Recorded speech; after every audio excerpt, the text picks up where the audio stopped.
In late December 2022, 56-year-old Bruce Crowley, a counselor from Malden, Massachusetts, vanished without a trace during a trip to Provincetown. Bruce was last seen on December 30th, 2022, and despite extensive searches, no clues have emerged to explain what happened. Bruce was, by all accounts, someone who had hit a rough patch. He had become addicted to crack and spent 4 years caught up in this addiction. In the roughly 2 years prior to this disappearance, he rebuilt his life after apparently overcoming these struggles. He worked as an addiction counselor in Revere, Massachusetts, while also pursuing a master's degree in psychology and counseling. He also lived in and managed a sober living home in Malden where he resided. Prior to falling into addiction, he had worked as a hairstylist, and he had recently gone back into this profession on the side as well. It's on this backdrop that Bruce dropped off the face of the earth. On December 28th, 2022, just days before New Year's Eve, Bruce left work unexpectedly without telling anyone his plans.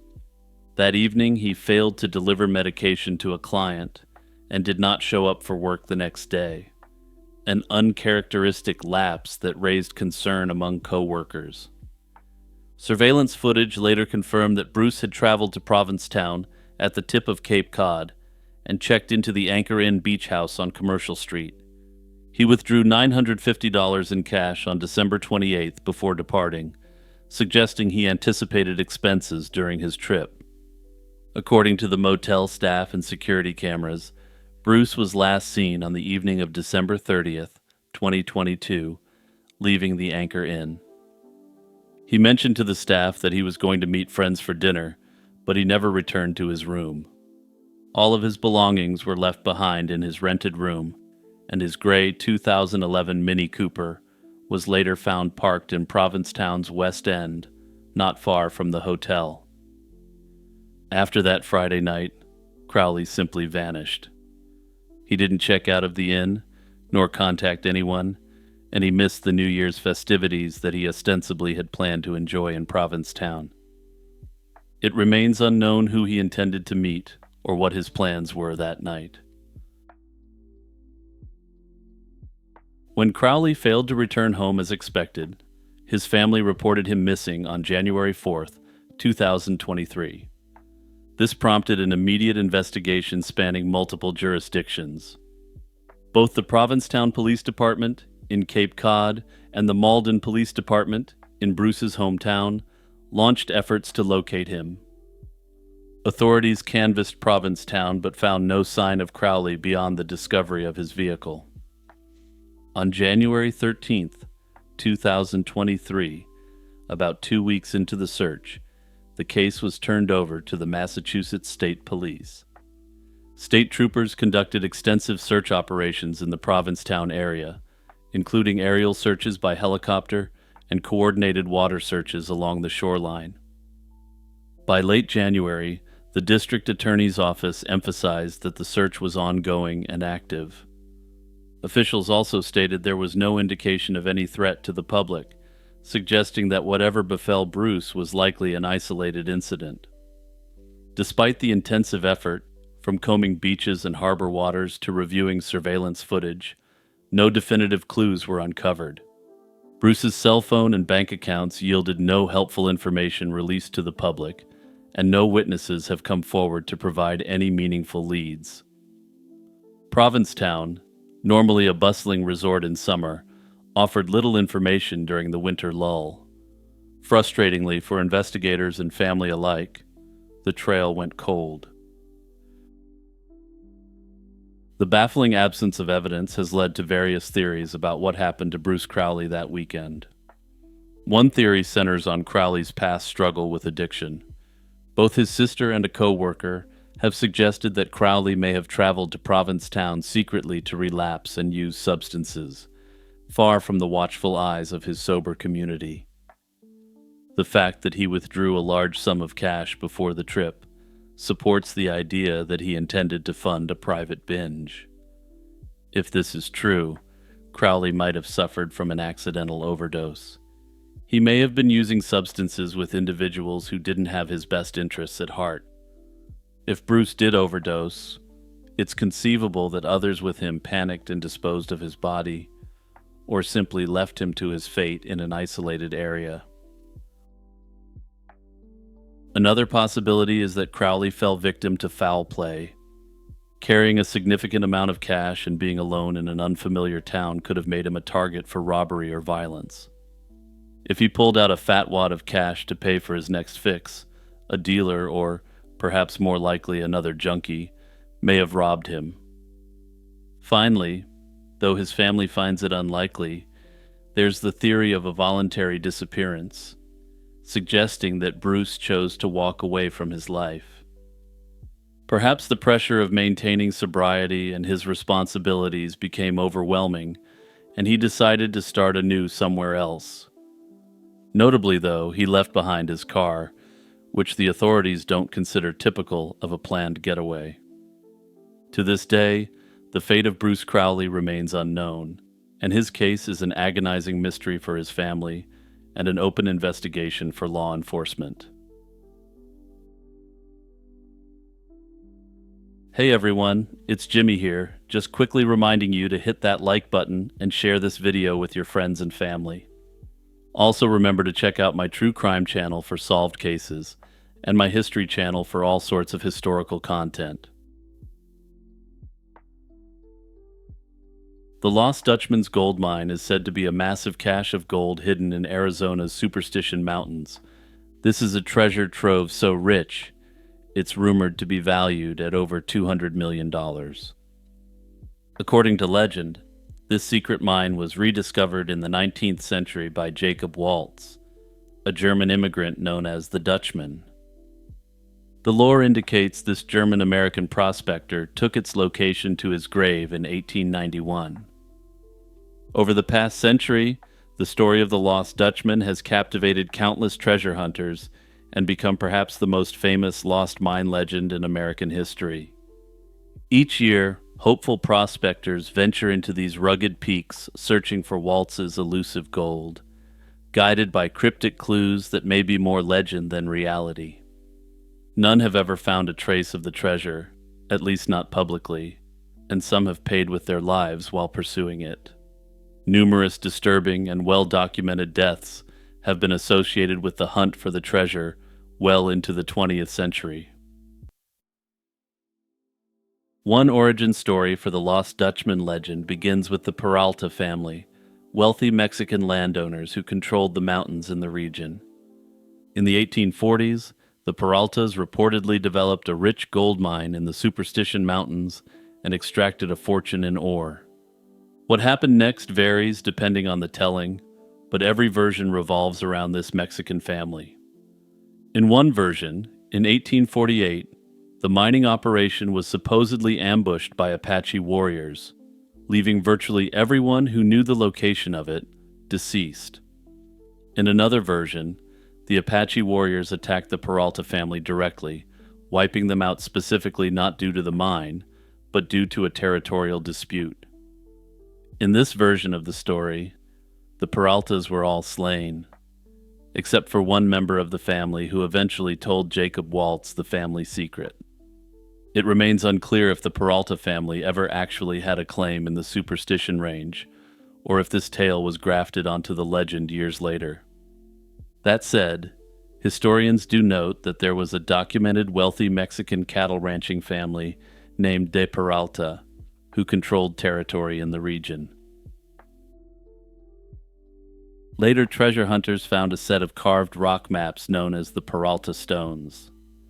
The Peralta Stones, which I've put up on the screen if you just listen, have been taken by some theorists to be proof positive of the Lost Dutchman's gold mine. These stones are supposedly a map that was used by Jacob Waltz to find the gold mine. The Peralta stones themselves are their own mystery, but some researchers believe them to be legitimate while others believe the stones are 20th century forgeries. But let's get to the legend's most pivotal figure, Jacob Waltz, the Lost Dutchman himself. Waltz was a German immigrant who arrived in Arizona in the mid-19th century to prospect for gold. By way of programming note, the nickname comes from the old term used by Americans for Germans at the time, and has nothing to do with the Dutch. According to the lore, Waltz discovered the hidden mine in the 1870s with the help of a Peralta descendant and worked it with a partner, Jacob Weiser. The two men periodically emerged from the mountains with saddlebags laden heavy with gold ore, but, as one may expect given the time, they never revealed where it came from. Weiser eventually vanished. Some said Apaches had ended him, others suspected Waltz had a hand in it. And Waltz grew secretive about the mine, and generally reclusive. In October 1891, an elderly and ailing Waltz lay on his deathbed in Phoenix, and gave his caretaker, Julia Thomas, enigmatic directions to the mine's location. Julia and others who followed Waltz's hints never managed to find the treasure, but they did recover a significant amount of gold hidden under Waltz's bed. Some have taken this as tangible proof that something was there, while others point out that Waltz was a well-known prospector regardless. For generations since the death of the Dutchman, treasure hunters have sought to grab a hold of his glistening booty. Many searchers focus around Weaver's Needle, a jagged 1,000-foot spire in the Superstitions, which appears in most versions of Waltz's tale as a key landmark near the hidden mine. Explanations for why the mine has never been found, if it ever existed at all, are quite mundane. Some historians argue there was never a rich mine at all. Under this theory, they suggest Waltz either stole his ore from other mines or found a one-time cache, meaning no mother lode remains to be discovered. If he stole it, he may have simply made up the story to explain why he had significant wealth that otherwise couldn't be accounted for. Others speculate that Waltz and Weiser may have been even more sinister figures, who may have slain other prospectors and again used an ill-defined mine as a cover story.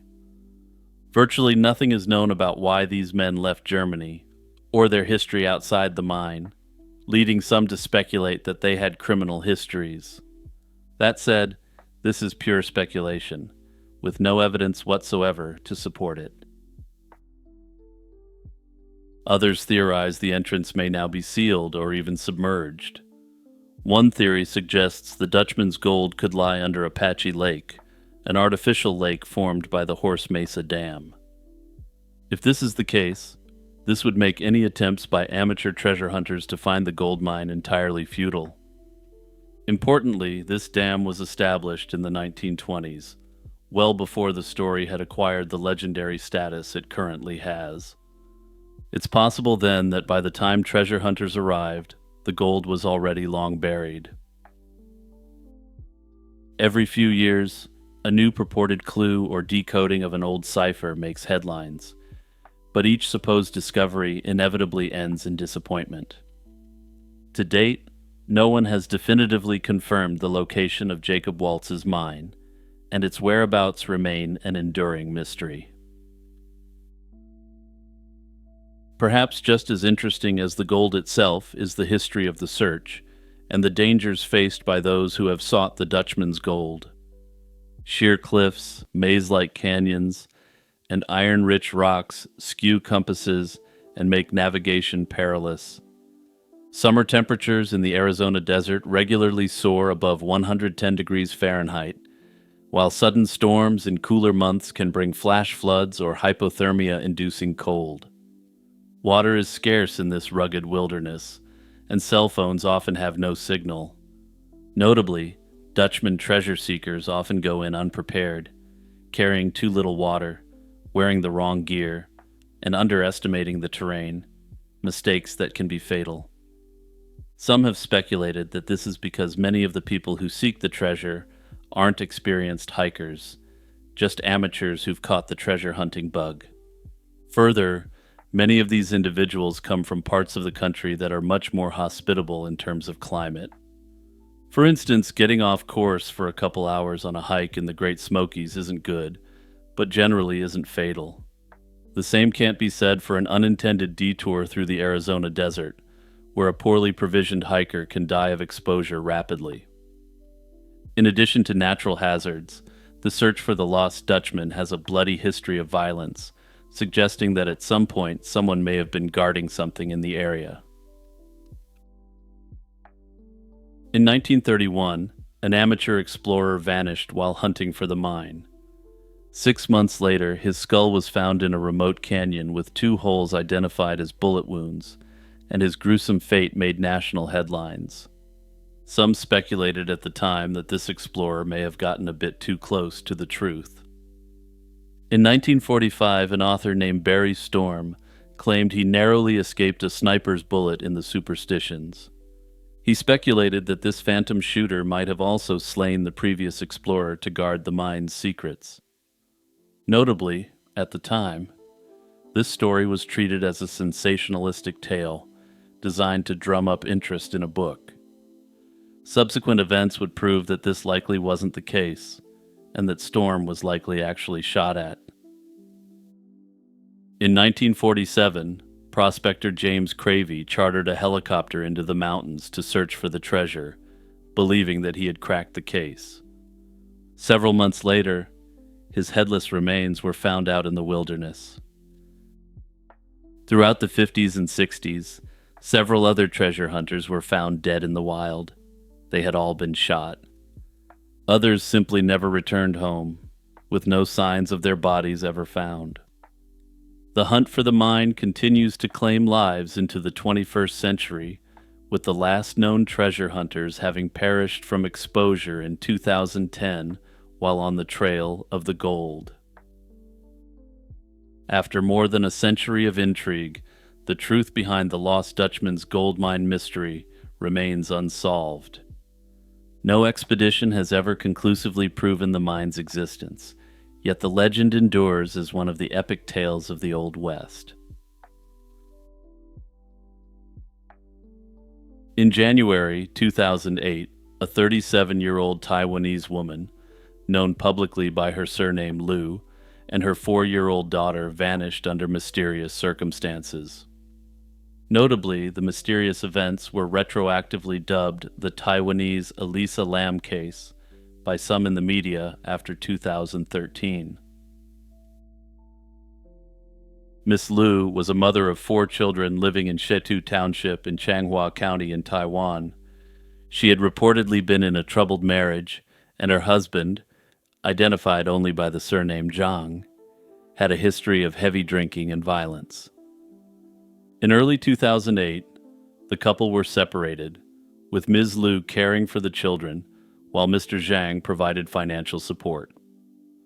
On January 20th, 2008, after a heated argument with her husband, Miss Liu left home around nighttime with her youngest daughter, age 4, in tow.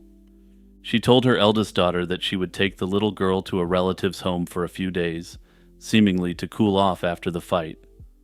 No one could have predicted what would happen next.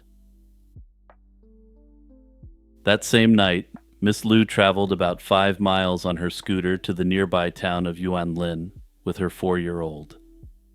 Around 8:40 p.m., security cameras recorded her arriving at the Yuanlin Financial Building, an 11-story building in the downtown area. Also, quick programming note, despite the name of the building, this is a mixed-use building, with the 11th floor being mostly or all residential units. She parked her scooter outside and notably left the key in the ignition as she hurried inside. The building's night manager later recalled that Miss Liu appeared disoriented and anxious when she entered. When the manager inquired about what she was doing, Miss Liu claimed she was going to visit a friend on the 11th floor. She then hurried her daughter into the elevator before the manager could intervene. The elevator's CCTV camera recorded a bizarre and unsettling scene. As the elevator ascended, Miss Liu suddenly began removing items of clothing off her and her daughter. She first took off her own red coat, then removed her daughter's coat, which was also red, and even slipped off the sandals or shoes they were wearing. Notably, Taiwanese sources indicate that red is a symbol of joy, fortune, and good luck, as well as protection.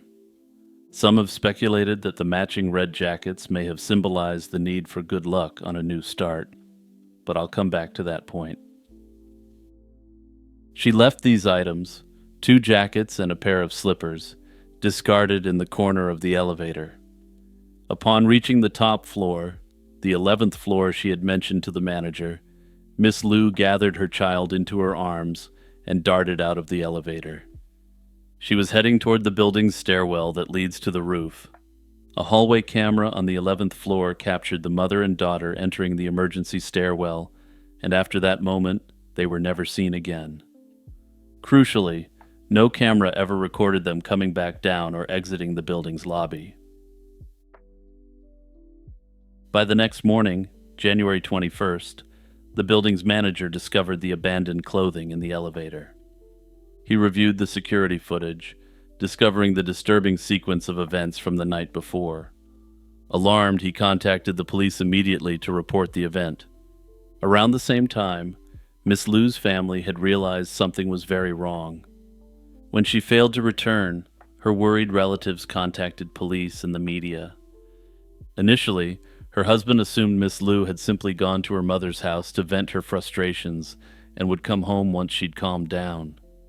But family members checked with Miss Liu's mother and found that she never arrived there. Fearing that Miss Liu might harm herself or the 4-year-old, the family filed missing persons reports for both of them. Dozens of officers combed the building and its surroundings through January 21st and into the following days. The search was exhaustive, and officers inspected every floor, stairwell, and room of the building which they could access without a warrant. And keep this last part in mind because this will be a factor going forward. This search included locked or seldom used areas like electrical rooms, storage spaces, and the roof water tank, a grim location that later drew comparisons to Elisa Lam's case. They also searched outside around the building's perimeter and adjacent alleyways, looking for any sign that someone might have jumped or fallen. Despite these exhaustive efforts, no trace of Miss Liu or her daughter was found.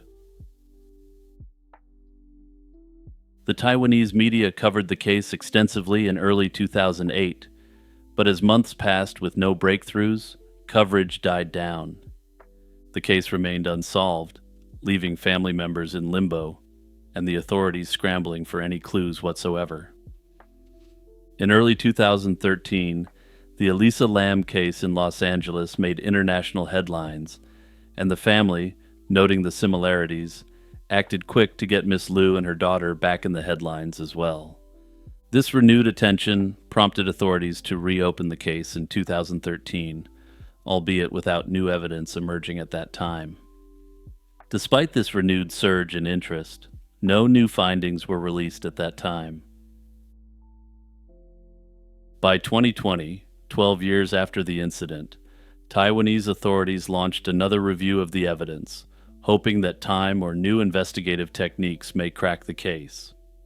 During this reinvestigation, it was noted that the Yuanlin Financial Building didn't have cameras on every floor back in 2008, contrary to initial reports from the time. It was possible, investigators acknowledged, that Miss Liu could have walked down the stairs and exited on a lower level or through a side door not covered by surveillance. They even considered whether someone might have helped her escape by car from the building's basement garage. However, after reviewing all available footage again, police confirmed that there was no recorded image of Miss Liu or her daughter ever leaving through the main entrance. Officers also revisited Miss Liu's extended family and contacts, but found no evidence that anyone had secretly helped her or had knowledge of her plans.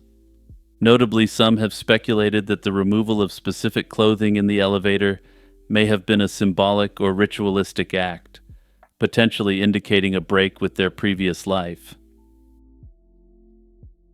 Police investigated Miss Liu's husband thoroughly in the years following the disappearance.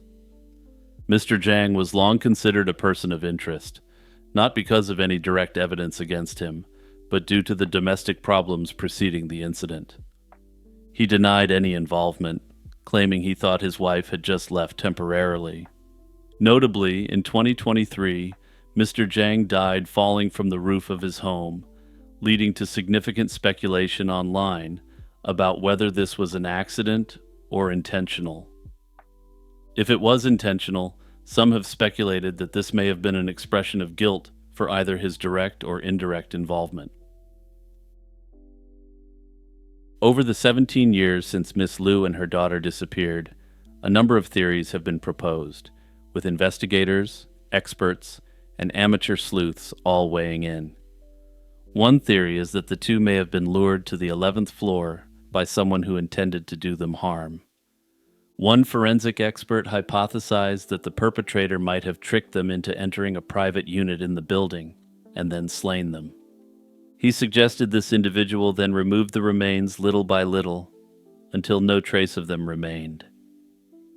Notably, in Taiwan, dumpsters are uncommon even in large residential buildings, and this would have required removing them in garbage bags, perhaps over months. This theory of premeditated foul play accounts for the lack of bodies, but it raises more questions than it answers. For instance, there was no evidence of any violence found, and nobody reported suspicious activity or loud noises that night. This theory had generally been dismissed by the public at the time due to the lack of corroborating evidence such as surveillance footage. However, given that the police have now clarified that the surveillance coverage was less complete than first indicated, it remains a possibility. Another prevalent theory is that Miss Liu staged the incident to disappear intentionally, possibly to escape her marriage and start a new life, with the help of an accomplice. According to this scenario, the friend helped her disguise herself and the child and slip out of the building through a route not covered by cameras. The discarded jackets and shoes could have been a deliberate decoy, meant to mislead investigators. If successful, Miss Liu and her daughter could have effectively erased themselves, then quietly re-established identities elsewhere. Indeed, some have speculated that they might be living under new names in another part of Taiwan or even abroad. Potentially supporting this theory is the fact that police lacked the legal grounds to search every apartment in the building. If a resident lied about knowing Miss Liu, the police couldn't easily verify that without a warrant. It's conceivable she and her daughter hid for a time in someone's unit before leaving. However, there are counterpoints. Starting a completely new life without using any identifiable documents would be extremely difficult long-term, especially with a young child. Moreover, Miss Liu left 3 of her children behind. It would be uncharacteristically cold to never contact them again if she were alive and well. While this theory is intriguing and cannot be ruled out, it remains unproven. The initial working theory of the police was that Miss Liu might have jumped off the roof, cruelly taking her daughter along with her. Yet no bodies were ever found, and it's hard to imagine a jump from an 11-story building in a busy area with no witnesses or any trace of evidence on the ground. Given the domestic discord, some have wondered if Miss Liu's husband could have been involved in her disappearance. Questions arose particularly because Mr. Zhang didn't appear overly proactive in the search, and according to reports seemed largely indifferent to her fate. However, no evidence has ever linked the husband to the scene. Phone records from that time haven't been publicized, and no one matching Mr. Zhang's description was seen on any surveillance footage that night. By all accounts, he was at home when she left and remained there throughout the night. Some have, of course, speculated that he may have set her up as part of a broader plan, though the authorities appear to have ruled this out. While not a theory taken seriously by law enforcement, it's worth noting that the case's strangeness has led to supernatural urban legends, much like with Elisa Lam. Notably, this theory gained further traction again upon the death of Mr. Zhang, with some speculating that Miss Lu's vengeful spirit pushed him off the roof. Notably, this is a case where each theory can only partially explain the evidence as it exists. The slaying theory struggles with the lack of evidence and issues with implausibility. The planned escape theory struggles with the total absence of contact with the other children. The jumping theory struggles with the absence of bodies in a busy urban area. And the husband involvement theory simply lacks any supporting proof. As of now, the disappearance of Miss Lu and her daughter remains a haunting, unsolved mystery, and the family holds out hope both are alive and well. If she's alive, the daughter would now be in early adulthood and may not be aware of her true identity.